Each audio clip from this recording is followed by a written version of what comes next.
Well, good morning, Canada Pass Goodies fans, and remember, we are exactly 15 days into the new month, so I will put up with profit and loss for the Canada Pass Goodies tips, which go out 10 minutes between before the start of each race. I think we've had about 14 or 15 of them, and showing a pretty decent profit at this stage.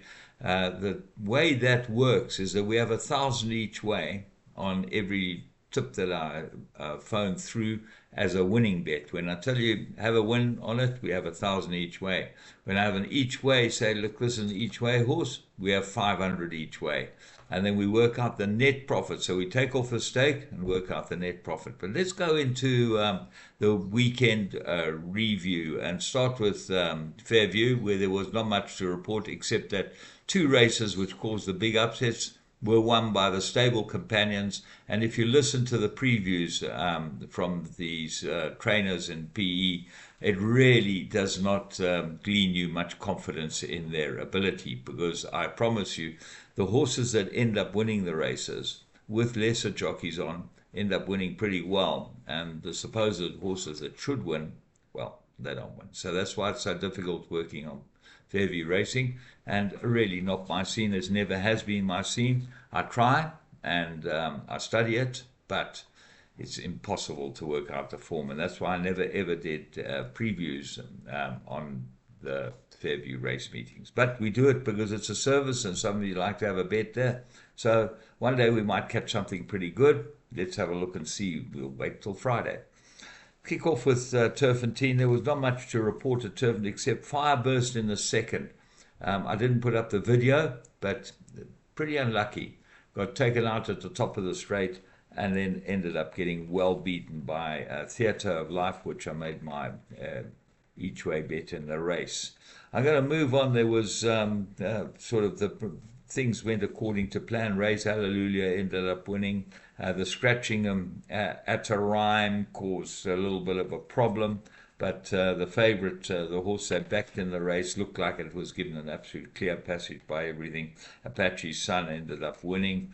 And then Dice. I thought Dice was incredible.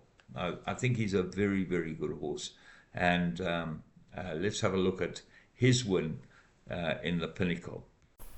Right, let's pick them up here. Dice is in the orange in famous Shaw colours, and going up the inside was the horse that I really fancied, and that was the horse of Tony Peters, who really looked like he was going to be the right horse in this race.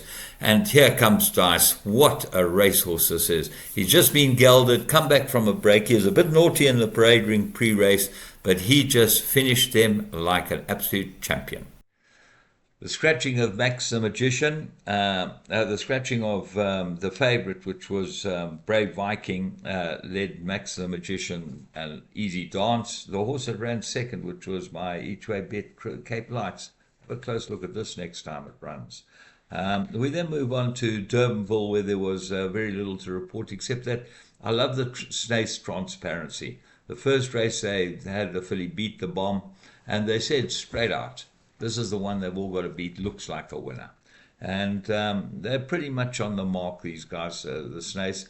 A few other trainers are made to comment, and you can see that they're made to comment in the Cape, because they pretty much dance around it and say, well, might need the run, has not galloped, or has galloped and might need the run, and all types of things. That I think that there should be a set of six comments which you are tied to.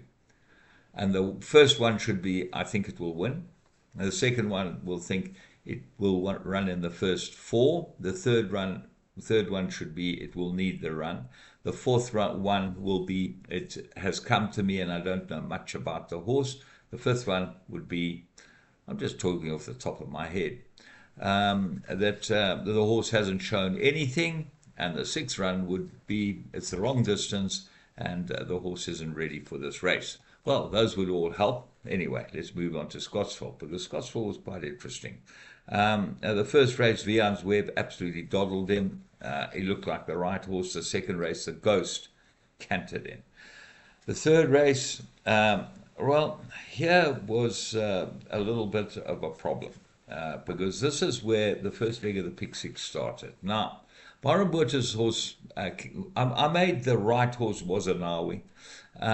Byron Botha's horse cantered to the post. It was an absolute cripple. I was going to phone in and tell my Canterpass goodies to have a bet, but we don't back odds on shots. And what was a Nawi was at this stage odds on. It started out in the betting 14 to 10. Odds on, no phone. Anyway, we get to the start, they scratch Byron Botha's horse, which came out with huge raps first time out.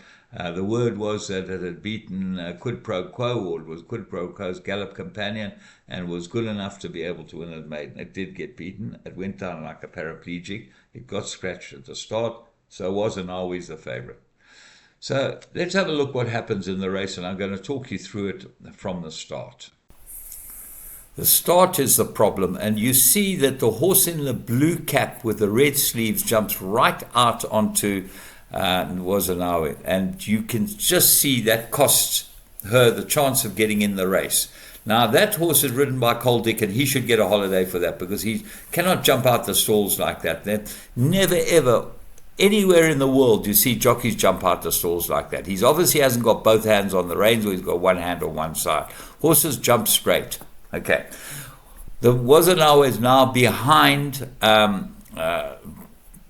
the three horses in front, and Howell's horse is in the red cap with a white face.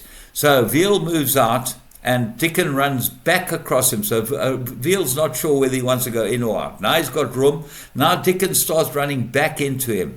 But this is the problem, because here you see that I think that Veal thinks that he's got it won. Inside the 200, pulls a stick in the right, gives it a couple of backhanders, but now he changes the stick over, and this horse really runs on well when he starts getting into it. This should never have lost. Look at the finish, and you'll see him having a full go, shouting at Cole Dickon.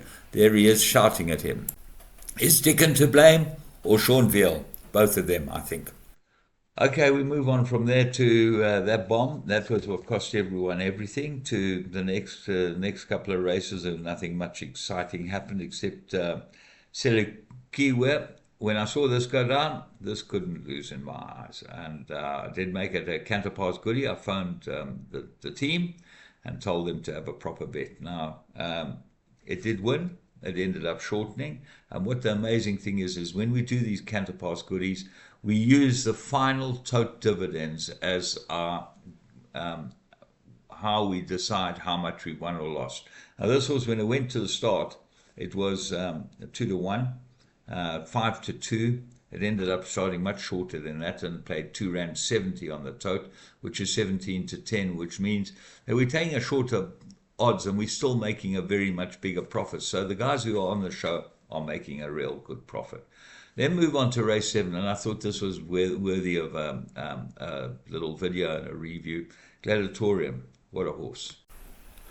I'm going to pick up Gladiatorum, and here he is on the outside with the gold cap and the sort of blue and red colors. He's just getting a shove from Sean Veal. This is a really good horse, and there's no reason why I shouldn't go this trip. 1500 looks like the furthest he's been.